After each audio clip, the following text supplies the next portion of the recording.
Welcome to our channel. Today we how to verify your Wix Cloud Store step by step clearly. To begin verifying your Wix Cloud Store, log in to your Wix account. Once logged in, navigate to your dashboard. Locate and select the Store option from the left-hand menu. Click on the Settings tab under the Store menu.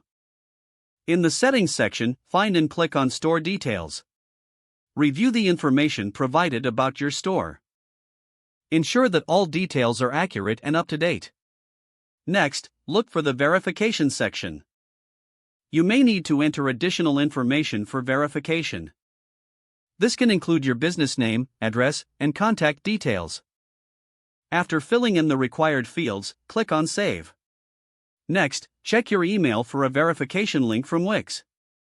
Open the email and click the verification link provided. This confirms your ownership of the store. Return to your Wix dashboard. Refresh the page to see any changes in your store's status. If verification is successful, you will receive a confirmation message. In case of any issues, follow the instructions provided in the email. If further assistance is needed, reach out to Wix support. After verification, make sure to test your store functionality. This includes checking the payment processes and product listings. Once everything is confirmed to be working, your store is ready for customers. If the page does not load, refresh the browser or try again in a private or incognito window. Make sure you are using the correct email address, then retype it carefully to avoid small typos.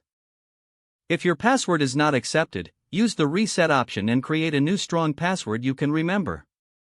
Check your spam folder for verification or security emails, then complete any requested confirmation steps. Enable two-factor authentication if available to improve account security and reduce unauthorized access risk.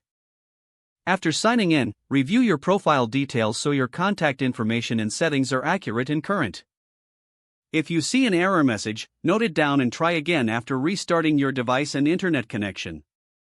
Log out when you finish, especially on shared devices, to keep your account and payment information secure. Don't forget to like this video and subscribe to our channel for more step-by-step tech guides.